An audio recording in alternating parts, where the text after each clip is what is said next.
విశాఖ కేంద్రంగా దక్షిణ కోస్తా railway zone ఏర్పాటు చేస్తూ రైల్వే శాఖ గెజిట్ నోటిఫికేషన్ విడుదల చేయడంపై సీఎం చంద్రబాబు హర్షం వ్యక్తం చేశారు. ఆంధ్రప్రదేశ్ రాష్ట్ర ప్రజల చిరకాల స్వప్నం నెరవేరిందన్నారు సీఎం. ప్రధాని మోదీ, రైల్వే శాఖ మంత్రి అశ్విని వైష్ణవ్కు ధన్యవాదాలు తెలియజేస్తున్నానన్నారు. దేశవ్యాప్తంగా జరిగిన ఎన్నికల ఫలితాలు ఓటర్లలో బలమైన మార్పు, ఆకాంక్షను ప్రతిబింబిస్తున్నాయన్నారు AP deputy CM Pawan Kalyan. ఎన్నికల్లో పాల్గొన్న అన్ని రాజకీయ పార్టీలకు, నాయకులకు, అభ్యర్థులకు అభినందనలు తెలియజేశారు. ప్రజల తీర్పు మన ప్రజాస్వామ్య బలాన్ని ప్రతిబింబిస్తుందని చెప్పుకొచ్చారు. రైతుల సమస్యలపై చర్చించామని పెమ్మసాని చంద్రశేఖర్ నారాయణ అన్నారు. ఇళ్లు కోల్పోయే వారి గురించి కూడా చర్చించామని, గ్రామ కంఠాల సమస్యలపై సుదీర్ఘంగా చర్చలు జరిపామని, అమరావతి రైతులకు అండగా ఉంటామని హామీ ఇచ్చారు. మమతా బెనర్జీ సంచలన వ్యాఖ్యలు చేశారు. బెంగాల్ సీఎం పదవికి తాను రాజీనామా చేయబోనని స్పష్టం చేశారు ఆమె. లోక్ భవన్ కు వెళ్లనని, గవర్నర్ కు రాజీనామా ఇవ్వనని తేల్చి చెప్పారు. టీవీకే శాసనసభాపక్ష నేతగా విజయ్ ఎన్నికయ్యారు. ఆయనను ఆ పార్టీ ఎమ్మెల్యేలు ఏకాగ్రీవంగా ఎన్నుకోగా తమిళనాడు ఎన్నికల్లో టీవీకే ప్రభంజనాన్ని సృష్టించింది. 108 స్థానాలను విజయ్ పార్టీ కైవసం చేసుకుంది. 5 రాష్ట్రాల ఎన్నికల్లో బీజేపీ హవా కొనసాగింది. బెంగాల్, అస్సాం, పుదుచ్చేరిలో బీజేపీ విక్టరీ సాధించింది. ప్రభుత్వ ఏర్పాటుకు బీజేపీ సన్నద్ధమవుతోంది. బెంగాల్, పుదుచ్చేరి, అస్సాంలో ఎన్డీఏ విజయం సాధించడం పట్ల బీజేపీ జాతీయ అధ్యక్షుడు నితిన్ నవీన్ సంతోషం వ్యక్తం చేశారు. ఈ మేరకు ఢిల్లీలో కాళీ మందిర్లో సీఎం రేఖా గుప్తాతో కలిసి ప్రత్యేక పూజలు నిర్వహించారు. అమ్మవారి ఆశీర్వాదంతో పాటు మోదీ కృషితో ఈ విజయాన్ని సాధించామన్నారు. T20 క్రికెట్ టోర్నమెంట్ను ఎమ్మెల్యే అదితి గజపతిరాజు ప్రారంభించారు. విజయనగరం విజీ స్టేడియంలో జరుగుతున్న టోర్నమెంట్లో 52 క్రికెట్ జట్లు పాల్గొంటున్నాయి. ఎమ్మెల్యే అదితి గజపతిరాజు బ్యాటింగ్ చేసి ఉత్సాహాన్ని నింపారు. ఈ నెల 10న హైదరాబాద్లో పరేడ్ మైదానంలో ప్రధాని మోదీ బహిరంగ సభను విజయవంతం చేయాల్సిందిగా ఎమ్మెల్యేలు పాయల్ శంకర్, సూర్యనారాయణ పిలుపునిచ్చారు. సుమారు 3 లక్షల మందితో భారీ బహిరంగ సభ నిర్వహిస్తున్నట్లుగా తెలియజేశారు. ప్రతి గ్రామం నుండి ప్రజలు పాల్గొనాల్సిందిగా పిలుపునిచ్చారు. ప్రకాశం జిల్లా కందుకూరు డివిజన్లో 10వ తరగతి పరీక్షల్లో ప్రభుత్వ పాఠశాలల విద్యార్థులు ఉత్తమ మార్కులు సాధించి ప్రతిభను కనపరిచారు. ఈ సందర్భంగా ఎమ్మెల్యే ఇంటూరి నాగేశ్వరరావు విద్యార్థులను సత్కరించారు. ఒక్కో విద్యార్థికి 5,000 రూపాయల చొప్పున నగదును, ప్రోత్సాహకాన్ని అందించారు. సిద్దిపేట జిల్లా మీరుతోటి మండలం అల్వాల్ ఎక్స్ రోడ్డు వద్ద రైతులు ధర్నా చేపట్టారు. కొనుగోలు కేంద్రాల్లో ధాన్యం వెంటనే కొనుగోలు చేయాలని డిమాండ్ చేస్తూ రైతుల ధర్నాకు ఎమ్మెల్యే కొత్త ప్రభాకర్ రెడ్డి మద్దతు ప్రకటించారు. శ్రీకాకుళం జిల్లా పాతపట్నంలో 10వ తరగతిలో వెలిసిన ఆనిముత్యాలకు ఎమ్మెల్యే మామిడి గోవిందరావు సన్మానించారు. 5 మండలాలకు చెందిన విద్యార్థులను సత్కరించగా ప్రభుత్వ పాఠశాల విద్యార్థులే రేపటి భావి భారత నిర్మాతలని పేర్కొన్నారు. పశ్చిమ గోదావరి జిల్లా తణుకు మండలం కొమ్మవరంలో పట్టాదారు పాస్ పుస్తకాల పంపిణీ కార్యక్రమం జరిగింది. ఎమ్మెల్యే అరిమిల్లి రాధాకృష్ణ ఈ కార్యక్రమంలో పాల్గొన్నారు. గత వైసీపీ ప్రభుత్వ హయాంలో పట్టాదారు పాస్ పుస్తకాలపై జగన్మోహన్ రెడ్డి తన ఫోటో వేసుకుని శునకానందాన్ని పొందారని ఎద్దేవా చేశారు. హైదరాబాద్ నేరేడ్మెట్లో కళ్యాణలక్ష్మి షాదీ ముబారక్ చెక్కుల పంపిణీ కార్యక్రమం జరిగింది. లబ్ధిదారులకు ఎమ్మెల్యే మర్రి రాజశేఖర్ రెడ్డి చెక్కులు పంపిణీ చేశారు. ఆదిలాబాద్ కు చెందిన సాయి చరణ్ విద్యుత్ ప్రమాదంలో 2 చేతులను కోల్పోయాడు. అయినా నిరాశకు లోను కాకుండా 10వ తరగతి పరీక్షల్లో ఉత్తమ ప్రతిభ కనపరిచాడు. చరణ్ ను ఎమ్మెల్యేలు పాయల్ శంకర్, సూర్యనారాయణ సన్మానించారు. మాజీ మంత్రి పెద్దిరెడ్డి రామచంద్రారెడ్డి కుటుంబ సభ్యులకు చెందిన పిఎల్ఆర్ ప్రాజెక్ట్స్ రాష్ట్ర ప్రభుత్వం విజిలెన్స్ విచారణకు ఆదేశించింది. పిఎల్ఆర్ సంస్థ ఆధ్వర్యంలో చిత్తూరు జిల్లాలో చేసిన పనులపై విచారించి నివేదికనివ్వాల్సిందిగా ఆదేశించింది.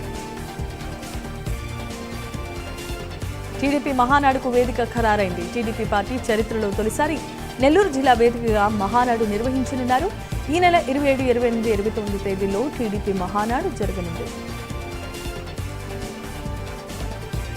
అరుదైన వ్యాధితో బాధపడుతున్న చిన్నారిని ప్రాణాలను కాపాడేందుకు ప్రతి ఒక్కరూ తమ వంతుగా సాయం అందించాలన్నారు మంత్రి కొండపల్లి శ్రీనివాస్. విజయనగరం టీడీపీ ఆఫీసులో నిధుల సేకరణ కార్యక్రమంలో మంత్రి పాల్గొని తక్షణ సాయంగా ₹1,00,000 ఆర్థిక సాయాన్ని ప్రకటించి మానవత్వాన్ని చాటుకున్నారు. కేరళంలో కాంగ్రెస్ విజయం పట్ల మంత్రి పొన్నం ప్రభాకర్ హర్షం వ్యక్తం చేశారు. అంబేద్కర్ రాజ్యాంగం ఉన్నంతకాలం కాంగ్రెస్ ముక్త భారత్ అనేది అసాధ్యమన్నారు పొన్నం. ప్రజాస్వామ్యం తప్పకుండా గెలుస్తుందన్నారు. బీజేపీ కార్యకర్తకు సంతోషకరమైన రోజన్నారు బీజేపీ ఎంపీ ధర్మపురి అరవింద్. మే 10న ప్రధాని మోదీ తెలంగాణకు విచ్చేస్తున్నారు. సికింద్రాబాద్ పరేడ్ గ్రౌండ్లో జరిగే బహిరంగ సభను విజయవంతం చేయాల్సిందిగా పిలుపునిచ్చారు.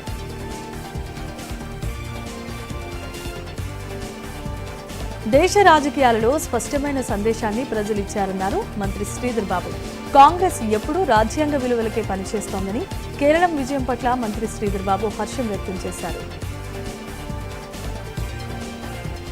పశ్చిమ గోదావరి జిల్లా పాలకొల్లులో మంత్రి నిమ్మల రామానాయుడు మహిళలకు ఎగ్ కార్డులు పంపిణీ చేశారు. 10 మంది మహిళలకు గాను 50,000 రూపాయల విలువ చేసే ఎగ్ కార్డులు, 20 మంది ఎస్సీలకు ₹1,00,000 రుణాలను సబ్సిడీతో అందజేశారు.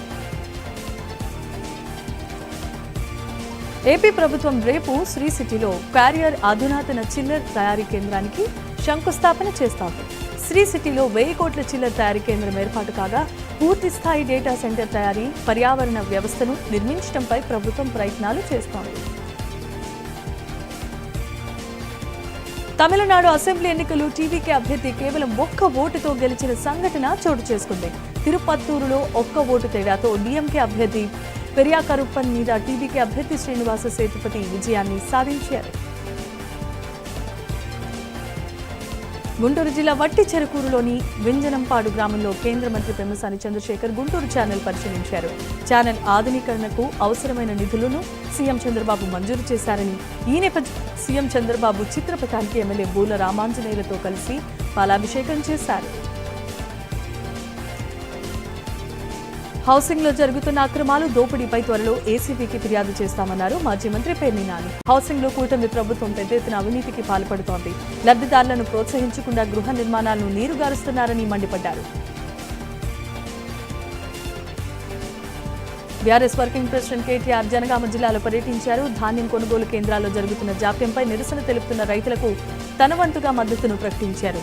యశ్వంతపూర్ ఐకేపీ సెంటర్ను కేటీఆర్ సందర్శించారు. బీఆర్ఎస్ బీజేపీ తోడు దొంగలన్నారు మంత్రి పొంగులేటి శ్రీనివాసరెడ్డి. కాళేశ్వర అవినీతిపై సీబీఐకి ఇచ్చి 9 నెలలు అవుతున్నా ఎందుకు చర్యలు తీసుకోలేదని ప్రశ్నించారు. ప్రజాపాలన ప్రగతి ప్రణాళిక కార్యక్రమంలో భాగంగా Hanamkonda arts and science college ప్రాంగణంలో ఏర్పాటు చేసిన మెగా రైతు మేళ కార్యక్రమానికి మంత్రులంతా హాజరయ్యారు. 3 రాష్ట్రాల్లో బీజేపీ గెలుపొందడంపై AP BJP chief PVN Madhav సంతోషాన్ని వ్యక్తం చేశారు.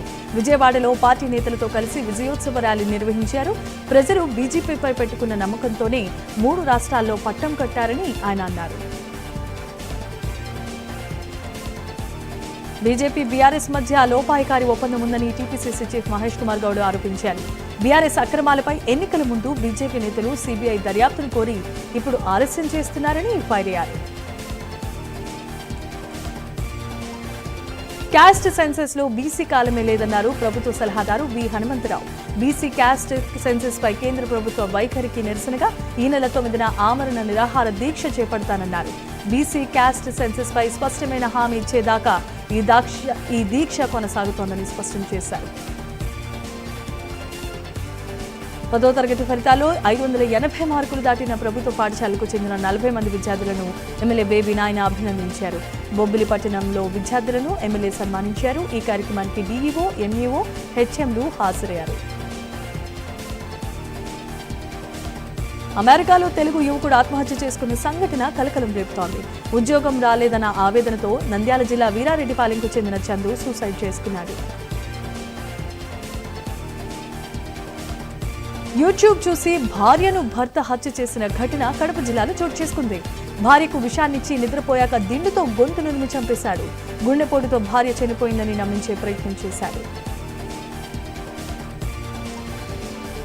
తిరుపతి రూరల్ చెల్లోపల్లిలో సంచలనం సృష్టించిన వృద్ధురాలి హత్య కేసును పోలీసులు ఛేదించారు. 24 గంటల్లో నిందితులను అరెస్టు చేశారు. నగల కోసమే ఆ వృద్ధురాలిని నిందితులు హత్య చేసినట్లుగా పోలీసులు వివరాలు వెల్లడించారు. దేవాలయాలనే లక్ష్యంగా చేసుకుని తెలుగు రాష్ట్రాల్లో వరుస చోరీలకు పాల్పడుతున్న మహారాష్ట్రకు చెందిన దొంగల ముఠాను అన్నమయ్య జిల్లా మదనపల్లి పోలీసులు పట్టుకున్నారు. నిందితుల వద్ద నుండి సుమారు 4 కిలోల వెండి వస్తువులతో పాటు బంగారు ఆభరణాలను స్వాధీనం చేసుకున్నట్లు జిల్లా ఎస్పీ ధీరజ్ తెలిపారు. కడప జిల్లా ఒంటిమిట్ట హరిత హోటల్ ప్రాంగణంలో ఒక మహిళపై 2 వ్యక్తులు అత్యాచారానికి పాల్పడ్డారు. ఆ మహిళ తనపై దాడి చేస్తున్న సమయంలో గట్టిగా ప్రతిఘటించింది. దీంతో ఘటనా స్థలం నుంచి నిందితులు పరారయ్యారు. శ్రీకాకుళం జిల్లా కలెక్టరేట్ పూలే విగ్రహం వద్ద సిపిఎం నేతలు నిరసన వ్యక్తం చేశారు. కార్గో ఎయిర్పోర్ట్ పేరుతో ఉద్యానంను విధ్వంసం చేయడానికి పూనుకుంటున్నారని ఆందోళన చేపట్టారు. జిల్లాకు పర్యావరణానికి తీవ్రమైన నష్టం వాటిల్లుతుందని మండిపడ్డారు. నెల్లూరు జిల్లా అప్పసముద్ర గ్రామంలో పల్లె వీక్షణ కార్యక్రమం జరుగుతోంది. ఈ కార్యక్రమంలో జిల్లా కలెక్టర్ హిమాంశు శుక్లా పాల్గొన్నారు. గ్రామంలో చెత్త నుండి సంపద తయారీ కేంద్రాన్ని పరిశీలించి వర్మీ కంపోస్ట్ యొక్క విశిష్టతను అడిగి తెలుసుకున్నారు. తిరుమల జాపాలి ఆంజనేయ స్వామి వారికి జనసేన కార్యకర్తలు దర్శించుకున్నారు. ఉప ముఖ్యమంత్రి పవన్ కళ్యాణ్ తిరిగి సంపూర్ణ ఆరోగ్యంతో కోలుకొని ప్రజాసేవలోనికి రావాలని మొక్కులు చెల్లించుకున్నారు. అభిషేకం, హోమాన్ని చేయించి కొబ్బరికాయలను కొట్టి మొక్కులు చెల్లించుకున్నారు. తన పంటను తోటి రైతు కోయకుండా అడ్డుకోవడంతో ఓ రైతు మనస్తాపానికి గురై ఆత్మహత్యకు పాల్పడ్డాడు. ఈ ఘటన నిర్మల్ జిల్లా సారంగపుర మండలంలో ఆలు గ్రామంలో చోటు చేసుకుంది. కలెక్టరేట్ కార్యాలయ ఆవరణలో పురుగుల మందు సేవించి ఆత్మహత్యకు పాల్పడ్డాడు ఆ రైతు. మెదక్ జిల్లా నర్సాపూర్ మున్సిపాలిటీ పరిధి సీతారాంపూర్ కాలనీకి చెందిన పరశురాం మద్యాన్ని సేవించి హంగామా సృష్టించాడు. మద్యం మత్తులో ఛాతీలో నొప్పి అంటూ 2 అంబులెన్స్లను పిలిపించుకున్నాడు. తనను ఆసుపత్రికి తీసుకెళ్లాలంటూ అంబులెన్స్ డ్రైవర్పై దాడికి ప్రయత్నించాడు. మహబూబాబాద్ జిల్లా కేంద్రంలో బాలాజీ గార్డెన్లో తాండవ కృష్ణ నృత్య అకాడమీ ఆధ్వర్యంలో 225 మంది నృత్య కళాకారులు 6 గంటల పాటు నిర్విరామంగా కూచిపూడి కళారూపాలు ప్రదర్శించారు. ఈ సందర్భంగా world records book of India ప్రతినిధుల నుంచి ప్రశంసా పత్రాలు, మెమోంటోలను అందుకొని తమ సత్తా చాటారు. తిరుపతి జిల్లా రైల్వే కోడూరు మండలం రాఘవరాజాపురంలో కూడా చైర్మన్ ముక్కా రూపానందారెడ్డి ప్రజా దర్బార్ కార్యక్రమాన్ని నిర్వహించారు. ఈ కార్యక్రమంలో ప్రజలు తమ సమస్యలు ఆయన దృష్టికి తీసుకొచ్చారు. వారి సమస్యలను సంబంధిత అధికారులకు అందజేశారు. శ్రీకాకుళం జిల్లా కాశీబుగ్గలో పోలీసులు హెల్మెట్, రోడ్డు భద్రతపై అవగాహన కల్పించారు. హెల్మెట్ లేకుండా ప్రయాణిస్తున్న వాహనదారులకు తాత్కాలికంగా హెల్మెట్లను అందజేసి హెల్మెట్ ధరించడం వల్ల ప్రాణ రక్షణ ఎంత ముఖ్యమో తెలియజేశారు. సూర్యాపేట జిల్లా తొర్రూరు వలిగొండ జాతీయ రహదారిపై రైతులు రాస్తారోకో నిర్వహించారు. ధాన్య కొనుగోలు కేంద్రాన్ని ఏర్పాటు చేసి 1 నెల రోజులు దాటినా ఇప్పటి వరకు ధాన్యం కొనుగోలు చేయలేదని రైతులు ఆగ్రహించారు. ఖమ్మం జిల్లా తల్లాడ మండలంలో జర్నలిస్ట్ అద్దంకి సురేష్ అనారోగ్యంతో మృతి చెందారు. ఈ సందర్భంగా ప్రెస్ క్లబ్ ఆధ్వర్యంలో జర్నలిస్ట్ సురేష్ కుటుంబానికి ఆర్థిక సహాయాన్ని అందజేశారు. బాల భారతి విద్యాలయంలో 26,000ను అందజేశారు. సిద్దిపేట జిల్లా హుస్నాబాద్ మార్కెట్ యార్డ్లో ధాన్యం కొనుగోలు కేంద్రాన్ని జిల్లా కలెక్టర్ హైమావతి సందర్శించారు. ధాన్యం కొనుగోలు ప్రక్రియకు సంబంధించి అధికారులను, రైతులను వివరాలు అడిగి తెలుసుకున్నారు. ధాన్యాన్ని ఐకేపీ ధాన్యం కొనుగోలు కేంద్రాలకు తీసుకెళ్లాల్సిందిగా కలెక్టర్ ఆదేశాలు జారీ చేశారు. మంచిర్యాల జిల్లా మందమరిలో హనుమాన్ మాలాదారులు 108 సార్లు హనుమాన్ చాలీసా చదివారు. ఈ నెల 9వ తేదీన హనుమాన్ దీక్ష సాములు భక్తజనులచే శోభాయాత్ర నిర్వహించడం జరుగుతుందని అర్చకులు తెలియజేశారు. అంతర్జాతీయ క్రికెట్ బెట్టింగ్ ముఠాను అనంతపురం పోలీసులు అరెస్టు చేశారు. ఫిలిప్పీన్స్ కు కేంద్రంగా చేసుకుని ఆన్లైన్ ద్వారా ఈ క్రికెట్ బెట్టింగ్లు ఆడుతున్నారని పోలీసులు వివరాలు వెల్లడించారు. యువత బెట్టింగ్ల జోలికి వెళ్లి ప్రాణాల మీదకు తీసుకురావద్దంటూ సూచించారు పోలీసులు.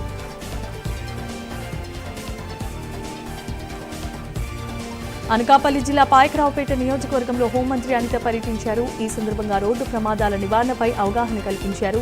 ఎస్ రాయవరం అడ్డు రోడ్డు నుంచి నక్కపల్లి వరకు బైక్ ర్యాలీ కొనసాగింది. రంగారెడ్డి జిల్లా శంషాబాద్ హార్డ్వేర్ పార్కులో ఏర్పాటు చేయబోతున్న ఐటీపీ ఏరో ఇండియా ప్లాంట్కు మంత్రి శ్రీధర్ బాబు భూమి పూజ చేశారు. 453 కోట్ల రూపాయల పెట్టుబడితో 10 ఎకరాల విస్తీర్ణంలో ఈ ప్లాంట్ను ఏర్పాటు చేయనున్నారు. పల్నాడు జిల్లా నర్సరావుపేటలో విద్యార్థులకు పుస్తకాలు, పెన్నులను ఎమ్మెల్యే చదలవాడ అరవింద్ బాబు పంపిణీ చేశారు. శానిటేషన్ డ్రైవ్లో భాగంగా నగరంలోని రోడ్లు, కాలువలను శుభ్రం చేశారు. పచ్చదనం, పరిశుభ్రత అనే నినాదంతో ప్రజలకు అవగాహన కల్పించారు. శ్రీకాకుళం జిల్లా ఇల్లిసిపురంలో మాజీ మంత్రి ధర్మాన ప్రసాదరావు పర్యటించారు. ఈ సందర్భంగా ఇల్లిరిపురంలో గల ఆలయంలో అమ్మవార్లు దర్శించుకున్నారు. అనంతరం ఆలయంలో జరగబోతున్న సిరిమాను ఉత్సవ వేడుకలకు అధికారులు అంగరంగ వైభవంగా ఏర్పాట్లను పూర్తి చేశారు. హైదరాబాద్లో మంత్రి నాదెండ్ల మనోహర్ ఇంటికి డిప్యూటీ సీఎం పవన్ వెళ్లారు. నాదెండ్ల మనోహర్ను పవన్ పరామర్శించారు. కుటుంబ సభ్యులకు పవన్ ప్రగాఢ సానుభూతి తెలియజేసి ఓదార్చారు.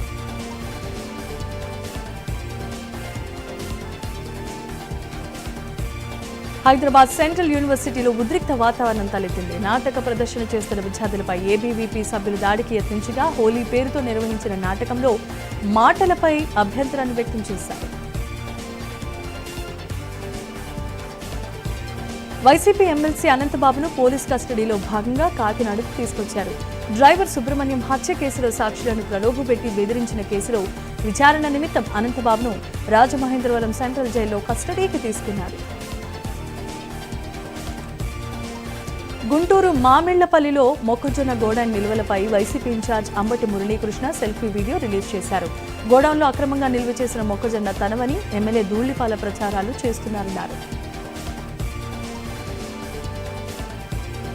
కరీంనగర్ దోపిడీ కేసులో కీలకమైన మలుపు తిరిగింది. పీఎంజే జ్యువెలరీస్ లో బీహార్కు చెందిన గ్యాంగ్ ఈ దోపిడీకి పాల్పడినట్లు ప్రాథమికంగా పోలీసులు నిర్ధారించారు.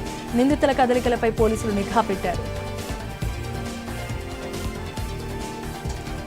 హైదరాబాద్ రాజేంద్రనగర్ పరిధిలో అక్రమ మైనింగ్ పై హైడ్రా కఠిన చర్యలకు దిగింది. ఒకే రోజు 6 ప్రాంతాల్లో హైడ్రా ఆపరేషన్లు చేపట్టింది. 6 క్రషింగ్ యూనిట్లను తొలగించిన హైడ్రా 12 ఆర్ఎంసీ ప్లాంట్స్ ను నేలమట్టం చేసింది. హైదరాబాద్ లో ఒక వ్యాపారవేత్తను నకిలీ రిజిస్ట్రేషన్ పేరిట నిండా ముంచేశారు. రాయదుర్గంలో తన అపార్ట్మెంట్లో అద్దెకుంటున్న దివాకర్ బాబు వ్యాపారవేత్తలు నమ్మించి కోట్లు దోచుకున్నాడు. విశాఖ రైల్వే జోన్ ఏర్పాటు చేస్తూ కేంద్రం గెజిట్ నోటిఫికేషన్ను జారీ చేసింది. జూన్ 1, 2026 నుంచి విశాఖ కేంద్రంగా సౌత్ కోస్ట్ రైల్వే జోన్ ఏర్పాటు చేస్తూ గెజిట్ విడుదల చేసింది. సీఎం చంద్రబాబుపై సిపిఐ సీనియర్ నేత నారాయణ కీలక వ్యాఖ్యలు చేశారు. తమిళనాడు ప్రచారంతో చంద్రబాబు అవమానం తప్పదని, ఈ విషయం తాను ముందే చెప్పానని అన్నారు. పల్నాడు జిల్లా నర్సరావుపేటలో మున్సిపల్ బాయ్స్ గర్ల్స్ హై స్కూల్ను కలెక్టర్ ఆకస్మిక తనిఖీ చేశారు. మున్సిపల్ బాయ్స్ హై స్కూల్లో ఎన్రోల్మెంట్ డ్రైవ్ను పరిశీలించారు. ప్రభుత్వ పాఠశాలలో వసతులను సద్వినియోగం చేసుకోవాల్సిందిగా అధికారులకు సూచించారు. నంద్యాల జిల్లా అవుకు మండలం తహసీల్దార్ సర్వేయర్ ఏసీబీ అధికారులకు చిక్కారు. ఓ రైతు వద్ద 50,000 రూపాయలు లంచం తీసుకుంటూ ఉండగా రెడ్ హ్యాండెడ్ గా పట్టుకున్నారు ఏసీబీ అధికారులు. కరీంనగర్ బస్టాండ్లో ఉద్రిక్తమైన పరిస్థితులు నెలకొన్నాయి. 2 ప్రయాణికుల మధ్య గొడవ ఉద్రిక్తతలకు దారితీసింది. ఇక రంగంలోనికి దిగిన కానిస్టేబుల్స్ పై మధ్య మధ్యలో ఉన్న ఒక వ్యక్తి దాడి చేశాడు. సంగారెడ్డి జిల్లా జహీరాబాద్ బైపాస్ లో రోడ్డు ప్రమాదం జరిగింది. రోడ్డుపై ఆగి ఉన్న టాటా ఏసీ వాహనాన్ని కారు ఢీకొట్టింది. ఈ ప్రమాదంలో 2 అక్కడికక్కడే మృతి చెందగా మరో 3కి గాయాలయ్యారు. ఎన్టీఆర్ జిల్లా నందిగామలో ఎమ్మెల్యే తంగిరాల సౌమ్య ఆధ్వర్యంలో కళలకు రెక్కలు అనే కార్యక్రమం జరిగింది. 10వ తరగతి పరీక్షల్లో ఉత్తమమైన ప్రతిభను కనపరిచిన 6 విద్యార్థులతో గన్నవరం ఎయిర్పోర్ట్ నుంచి హైదరాబాద్ వరకు విమాన ప్రయాణం చేశారు. నాగర్ కర్నూలు జిల్లా కేంద్రంలో ఈవీఎం గోడౌన్ను జిల్లా కలెక్టర్ హేమంత కేశవ్ పాటిల్ పరిశీలించారు. గుర్తింపు పొందిన రాజకీయ పార్టీల ప్రతినిధుల సమక్షంలో గోడౌన్ సీలును అధికారికంగా తెరిచామని తెలియజేశారు. తిరుమలలో తిరుపత్తూరుకు చెందిన భక్తులు శ్రీవారిని దర్శించుకుని మొక్కులు చెల్లించుకున్నారు. టీవీకే అధినేత ఎన్నికల్లో ఘన విజయం సాధించడంతో స్వామివారికి టెంకాయలు సమర్పించారు. విజయ పరిపాలన అద్భుతంగా ఉండాలని స్వామివారిని కోరుకున్నట్లు వారు తెలియజేశారు. హైదరాబాద్ ప్రగతి నగర్ కమాన్ నుంచి బాచుపల్లి వెళ్లే ప్రధాన రహదారిలో అగ్ని ప్రమాదం చోటు చేసుకుంది. 8 ఫర్నిచర్ షాపులు కాలి బూడిదైపోయాయి. అయితే ఎవరికీ ఎలాంటి ప్రాణ నష్టం జరగకపోవడంతో అంతా ఊపిరి పీల్చుకున్నారు. నాగర్ కర్నూలు జిల్లా కండ్యాలలో పెద్ద కాపర్తిలో వరి ధాన్యం కొనుగోలు కేంద్రాన్ని civil supply commissioner Stephen Ravindra collector పరిశీలించారు. రైతుల సమస్యలను స్వయంగా అడిగి తెలుసుకున్నారు. తూకంలో జాప్యం జరగకుండా తీసుకోవాల్సిన జాగ్రత్తలపై చర్చించారు. రంగారెడ్డి జిల్లా బాలాపూర్లో కొత్తపేట గార్నెట్ కాలనీలో భారీ అగ్ని ప్రమాదం చోటు చేసుకుంది. ప్లాస్టిక్ గోదాంలలో ఒక్కసారిగా మంటలు చెలరేగాయి. దీంతో స్థానికులు భయాందోళనకు గురయ్యారు. బీజేపీ నేతల వ్యాఖ్యలపై మంత్రి కొండా సురేఖ క్లారిటీ ఇచ్చారు. తన వ్యాఖ్యలను కొంతమంది వక్రీకరిస్తున్నారని, సీఎం రేవంత్ రెడ్డి మార్గదర్శకత్వంలో దేవాలయాల అభివృద్ధి కోసం పూర్తి నిబద్ధతతో పనిచేస్తున్నామని ఆమె స్పష్టం చేశారు. తెలంగాణ దేవాలయాల అభివృద్ధి పట్ల కేంద్ర ప్రభుత్వం నిర్లక్ష్యం చూపిస్తోందని మండిపడ్డారు. నెల్లూరు జిల్లా పార్టీ కార్యాలయంలో టీడీపీ రాష్ట్ర అధికార ప్రతినిధి కోటంరెడ్డి గిరిధర్ రెడ్డి పలు వ్యాఖ్యలు చేశారు. నెల్లూరు జిల్లాలో మహానాడు నిర్వహించడం అదృష్టంగా భావిస్తున్నామన్నారు. మహానాడుపై కాకాని గోవర్ధన్ రెడ్డి అసందర్భంగా మాట్లాడుతున్నారంటూ విమర్శలు గుప్పించారు. పల్నాడు జిల్లా గురజాల మండలంలో దైద గ్రామంలో పోలీసులు కార్డన్ సెర్చ్ నిర్వహించారు. ఈ తనిఖీలో సరైన పత్రాలు లేని ద్విచక్ర వాహనాలు, గొడ్డళ్లు, కొడవళ్లు స్వాధీనం చేసుకున్నారు. తెలంగాణలో అధికారులకు స్థానచలనం కలిగింది. తెలంగాణలో 27 మంది additional collectors, special grade deputy కలెక్టర్లు, డిప్యూటీ కలెక్టర్ల బదిలీ, పోస్టింగ్స్ ఇచ్చారు. ఈ మేరకు అధికారికంగా ఉత్తర్వులు జారీ అయ్యాయి. కాకినాడ జిల్లా ప్రతిపాడు నియోజకవర్గంలో అకాల వర్షాలు రైతులను నిండా ముంచేశాయి. అకాల వర్షాల కారణంగా ఈదురుగాలులతో తీరని నష్టం వాటిల్లినందుకు రైతులు ఆవేదన వ్యక్తం చేస్తున్నారు. ఈదురుగాలులకు అరటి తోటలు పూర్తిగా దెబ్బతిన్నాయి. అన్నమయ్య జిల్లా కుమార్తె పూజిత తల్లికి అంత్యక్రియలు జరిపింది. గుంటూరు జిల్లా మామిళ్లపల్లిలో వైసీపీ నేత అంబటి మురళీకృష్ణ ఆధ్వర్యంలో నిరసన వ్యక్తమైంది. ఎమ్మెల్యే ధూళ్లిపాల నరేంద్ర కుమార్ దళారులతో తక్కువ ధరకు మొక్కజొన్న కొనుగోలు చేస్తున్నారని ఆరోపించారు. పశ్చిమ గోదావరి జిల్లా యలమంచిలి మండలం కలంపుడి బూన్ బ్రాందీ షాప్లో అగ్ని ప్రమాదం చోటు చేసుకుంది. గుర్తు తెలియని వ్యక్తులు నిప్పు పెట్టడంతో షాపు పూర్తిగా దగ్ధమైంది. సుమారు 8 లక్షల వరకు ఆస్తి నష్టం ఉంటుందని అంచనా వేస్తున్నారు. అనకాపల్లి జిల్లా పరవాడ మండలంలో లంకెలపాలెంలో రోడ్డు ప్రమాదం జరిగింది. రోడ్డు దాటుతూ ఉండగా ఒక మహిళను లారీ ఢీకొట్టింది. ఈ ప్రమాదంలో మహిళ అక్కడికక్కడే మృతి చెందింది.